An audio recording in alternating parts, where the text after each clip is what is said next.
आप सुन रहे हैं एक महफिल जज्बातों की, कारवां ख्यालों का, कारवाने गजल तलत अजीज के साथ सिर्फ 92.7 बिग एफएम पर।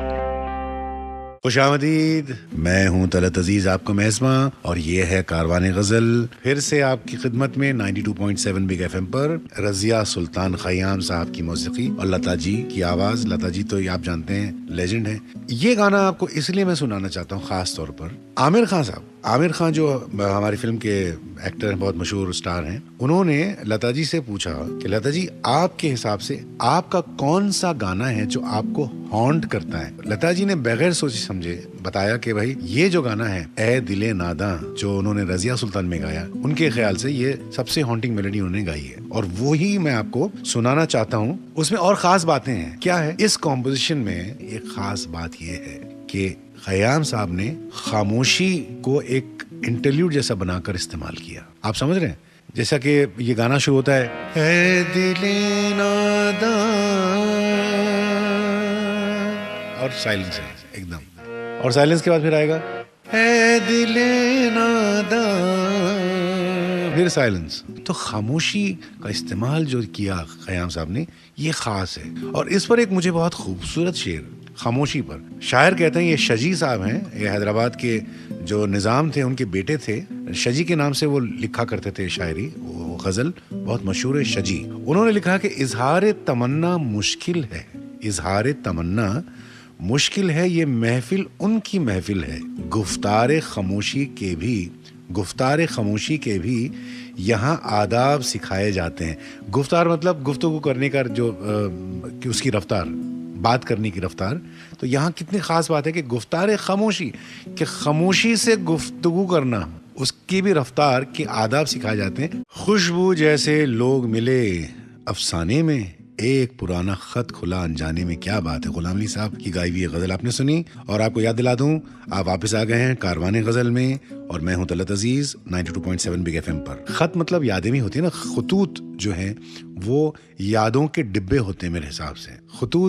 खत जो अब तो आजकल तो ईमेल का जमाना है, एसएमएस का जमाना है, नेटवर्किंग का जमाना है, फेसबुक का जमाना है, लेकिन जो खत की खूबसूरती है, जो बाकायदा अपने हैंड राइटिंग में, मैंने बहुत सारे ऐसे मेरे वालदा और मेरे वालिदैन के खत महफूज करके रखे हैं। कागज जब पुराना हो जाता है और आप जब उसको खोलते हैं तो एक खुशबू सी आती है, खुशबू से पूरी यादें, जो एक वाबस्तगी जो रहती है ना उस ईरा की, वो यादें पूरी जाग जाती हैं। अभी हाल में हमारे एक लिसनर कारवाने गजल के, जिनका नाम पुष्पेंद्र है, अगर वो सुन रहे हैं तो पुष्पेंद्र साहब, आपने ये रिक्वेस्ट भेजी थी कि मैं वो लोरी जो मैंने डैडी फिल्म में गाई थी वो आप सुनना चाहेंगे। तो जो ये पुराना, जब ये खत जो खुला है, मेरी यादें पुरानी आ रही हैं। 1989 में जब फिल्म डैडी में मैंने ये रिकॉर्डिंग की थी, लोरी थी बहुत खूबसूरत, सूरत सलीम साहब की लिखी हुई और राजेश रोशन साहब की कंपोज की गई।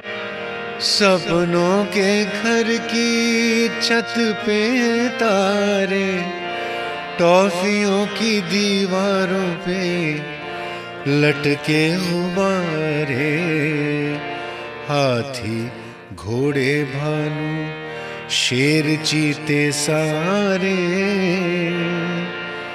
बादलों ने कैसे रूप धारे, घर के उजियारे सो जा रे, डैडी तेरे जागे तो सो जा रे।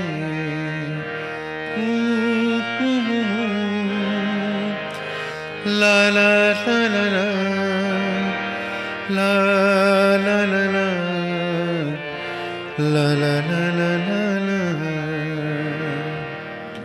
ये लोरी थी, बहुत लोगों ने सुनी, मेरे ख्याल काफी बच्चों ने ये लोरी सुनकर नींद की दुनिया में गए। जी, मैं आ चुका हूँ वापस तलत अजीज 92.7 बिग एफएम पर, और ये है कारवाने गजल। और जैसा कि मैंने पहले बताया कि खास अनाउंसमेंट करना है मुझे आज, वो ये है कि पहले भी आप लोगों की फरमाइशें आप मुझे भेजते थे मेरे फेसबुक पेज और ट्विटर पर। आप मुझे एसएमएस कर सकते। एसएमएस नंबर है, याद रखिए, मैं आपको बता रहा हूँ, 55454। मैं रिपीट कर रहा हूँ, 55454, और वहां पर लिखिएगा बिग BIG स्पेस CEG।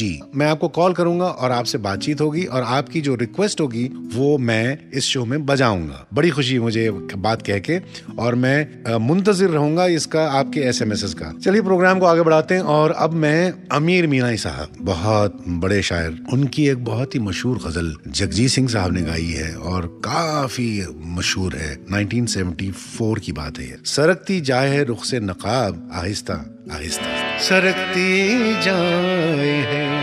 अब ये जगजीत साहब की जगहें थी।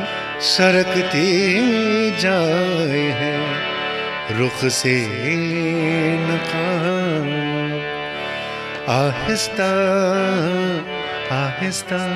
अभी आहिस्ता आहिस्ता किस तरीके से किया उन्होंने, बांट कर। निकलता आ रहा है आफताब आहिस्ता आहिस्ता, जवां होने लगे जब वो तो हमसे कर लिया पर्दा।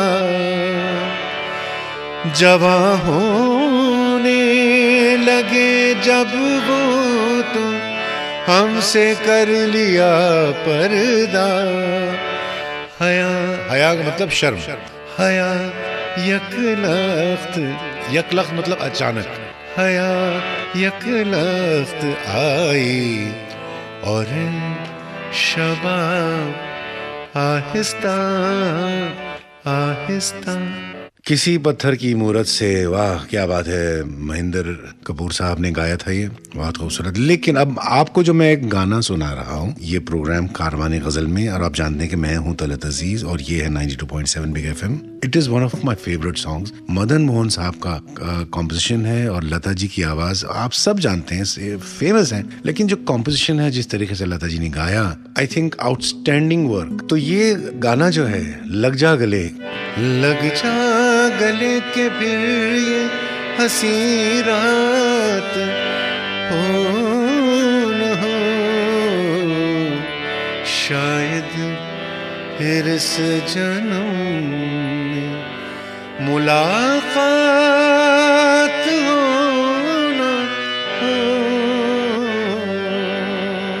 इसमें एक हुक है। हुक समझते हैं आप? एक पुकार, उर्दू में लफ्ज है हुक, जो दिल से एक पुकार निकलती है ना, इश्क की, आशिक की तरफ, जो माशूक की तरफ जो एक हुक निकलती है, वो इसमें नजर आती है, सुनाई देती है, महसूस की जाती है। इसी नौयत का एक तकरीबन एक गजल है जो जगजीत साहब ने गाई है। मैं आपको उसका एक शेर सुनाना चाहूंगा, क्योंकि क्या होता है ना कि इश्क में एक इंसान मुब्तला है, लेकिन दूसरी तरफ से वो रेसिप्रोकेशन नहीं हो रहा है। क्या होता है, जो इश्क करता है वो तो रोक नहीं सकता अपने आप, तो वो इल्तिजा करता है, हुक निकलती है, पुकार निकलती है आशिक की तरफ। अब जैसा कि ये गजल है कतील शिवाई की, कहते हैं, अपने होठों पर सजाना चाहता हूँ, अपने होठों पर सजाना चाहता हूँ, आ तुझे मैं गुनगुनाना चाहता हूँ। अब शायर कह रहे हैं, मतलब ये आशिक की बात है ना। अब ये देखिए, थक गया मैं करते करते याद तुझको, थक गया मैं करते करते याद तुझको, अब तुझे मैं याद आना चाहता हूँ। क्या बात है ना, थक गया मैं करते करते याद तुझको, अब तुझे मैं याद आना चाहता हूँ। मैं तो तुझे याद करता हूँ, लेकिन कभी तू मुझे भी तो याद कर। तो ये बात यही है, लग जा गले के फिर ये हंसी रात हो न हो। अब मेरी आवाज में क्यों सुन रहे हैं आप? मैं वापस आ गया हूँ तलत अजीज कारवाने गजल में 92.7 बिग FM पर, और अब आगे बढ़ते हैं, प्रोग्राम को आगे बढ़ाते हैं। मैं आपको दाग दहलवी के बारे में बताना चाहूंगा। Dagh Dehlvi was one of the classic poets, मतलब उस जमाने के। लेकिन दाग की बात यह है कि वो जो जबान इस्तेमाल करते थे, बहुत ही सीधी सादा, जो आज भी आम फहम जबान है। आम फहम मतलब everybody can understand. Her language में होता है कि ज़माने के साथ साथ लफ्ज़ बदलते हैं, कुछ इस्तेमाल में रहते हैं जो कहते हैं कोलोकियलिज्म्स, दाग का कलाम ऐसा है कि वो आज भी उनकी अगर आप गज़ल पढ़ें तो ऐसा लगता है कि आज ही के दौर में लिखी गई हैं। अभी आपने जो सुनी, जो मेरी गाई भी गज़ल है, मेरा एल्बम जो था, खातिर से या लिहाज से मैं मान तो गया, झूठी कसम से आपका ईमान तो। अब देखिए, इसमें कोई ऐसा लफ्ज़ नहीं है जो आप नहीं समझ पाएंगे कि आम फहम लफ्ज़ है। अब आगे बढ़ाते हुए गुलाम अली साहब की गाई भी एक गज़ल है दाग की, जो आपको मैं सुनाना चाहूँगा। उसका मतलब ये है कि तुम्हारे ख़त में नया एक सलाम किसका था। अंदाज भी कुछ नया है। तुम्हारे ख़त में नया एक सलाम किसका था, न था रकीब तो आखिर वो नाम किसका था। सवाल बहुत प्यार से किया है रकीब के बारे में, मतलब राइवल इन लव। ये बात बहुत खूबसूरती से इस गज़ल में दाग साहब ने बयान की और गुलाम अली साहब ने बहुत ही एक नए अंदाज से इसको गाया। तो सुनने वाले जो लिसनर्स हैं हमारे कारवान गज़ल प्रोग्राम के, मैं हूं तलत अजीज़ और 92.7 बिग एफएम पर आप सुन रहे हैं। आपको बताना चाहूँगा कि कल यानी कि 4 तारीख को हमारे फिल्म इंडस्ट्री के बहुत ही मशहूर और ज़बरदस्त दिग्गज कलाकार की सालगिरह, बर्थ एनिवर्सरी है, यानी कि किशोर कुमार साहब, the one and only Kishore Kumar Ganguly पूरा नाम था उनका। मैं गया था कुछ काम से उनसे मिलने के लिए, आशा जी मुझे ले गई थी और मुझे याद है कि घर पे गया था मैं उनके। मेरा प्रोग्राम था दूसरे दिन, मेरा एल्बम एक रिलीज हो रहा था सुरूर। तो मैंने दादा कहता था, दादा मैंने कहा आप आइए हमारे प्रोग्राम में प्लीज। बोले मैं जरूर आऊंगा लेकिन याद रखना मैं सामने आके नहीं बैठूंगा। बोला क्यों? बोले नहीं, मैं चुपके से आऊंगा, विंग्स में पीछे जो स्टेज के साइड में विंग्स होते हैं ना, वहां से मैं सुनकर चला जाऊंगा। मैंने कहा दादा ऐसा क्यों? वो ऐसे ही थे, बहुत एक्सेंट्रिक आदमी थे लेकिन बहुत दिल के बहुत अच्छे थे। उनका एक गाना है, ऐसे हजारों करोड़ों गाने हैं, मैं क्या बताऊं। किशोर दा ने कितने गाने गाए हैं, एक से एक हिट। आरडी के साथ क्या क्या उन्होंने नहीं गाया, लेकिन उसमें से एक मेरा पर्सनल फेवरेट है। फिल्म का नाम है सफर 1970 और उसमें राजेश खन्ना साहब, शर्मिला टैगोर और कल्याण जी आनंद जी उनकी मौसीकी थी, इंदिवर साहब का कलाम। बोल जिंदगी का सफर है ये कैसा सफर, कोई समझा नहीं कोई जाना नहीं। इतनी खूबसूरत धुन, इतना खूबसूरत नगमा। इसकी कहानी आपको बताना चाहता हूँ। कहानी मतलब इसके पीछे क्या बैक स्टोरी क्या है, मुझे आनंद जी भाई ने, जो कल्याण जी भाई के जो छोटे भाई हैं आज भी हयात हैं, उन्होंने बताया। किशोर दा का जो स्टाइल उस जमाने में गाने का था, थ्रो आवाज का, वो ऐसा स्ट्रेट थ्रो करते थे, बिल्कुल माइक्रोफोन खड़ा है, खड़े रहकर वो ऐसा, उनकी आवाज ऐसी स्ट्रांग आती थी। आनंद जी भाई एक दिन उनसे कहते हैं कि ये गाना जब रिकॉर्ड करना था तो कहते हैं कि दादा ये गाने को कुछ नए तरीके से रिकॉर्ड करते हैं, अगर आप इजाजत दें तो। बोले वो कैसे? बोले आप ऐसा इमेजिन करो, किशोर कुमार एक बड़ा स्टार बूढ़ा हो गया है, आप कहीं बैठे हैं और कोई नहीं पहचान रहा है आपको, तो आप कैसा फील कर रहे हैं? बोले यार क्या बात कर रहे हो, कैसे फील कर रहे हैं आप? वो फीलिंग लेकर आप स्टूडियो में आइए। चलिए किशोर दा ने कहा चलो देखते हैं। आनंद जी भाई कहते हैं कि दादा आप ये गाना खड़े होकर नहीं आएंगे, एक काम करो ना, ट्राई करते हैं। आप बैठकर नीचे स्टूडियो में बैठ जाओ और मैं माइक्रोफोन सामने के बजाय मैं आपके साइड में रखता हूँ, ट्राई करने में क्या हर्ज है? अगर पसंद आ गया तो ठीक है, अच्छा टेक हो गया तो ठीक है, नहीं तो फिर से आपकी तरीके से हम रिकॉर्ड कर लेंगे। दिस इज अ फैक्ट, ये बताया आनंद जी भाई ने मुझे। तो वैसे ही हुआ।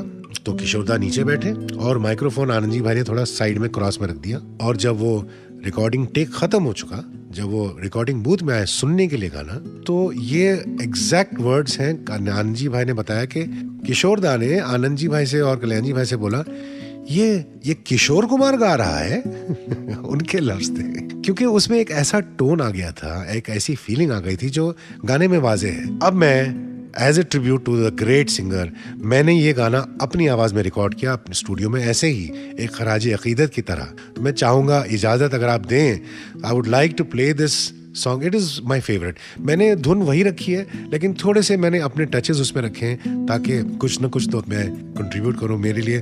तो मुलाहिजा कीजिए, जिंदगी का सफर है ये कैसा सफर, मेरी आवाज में, यानी कि तलत अजीज, आपका मेजबान कारवान गजल प्रोग्राम में 92.7 बिग एफएम पर। हाँ, तो आप वापस आ गए हैं कारवान गजल प्रोग्राम में तलत अजीज के साथ 92.7 बिग एफएम पर। और मुझे यकीन है कि अभी तक आपने जो सुना, जो आपने गजलियात सुनी, मेरी बातें सुनी, आपको लुत्फ आया होगा। आज की शाम बहुत अच्छी गुजरी होगी और अब वो वक्त नज़दीक आ चुका है कि जब मैं आपसे इजाज़त चाहूँ। चाहता तो नहीं हूँ लेकिन मजबूरी है।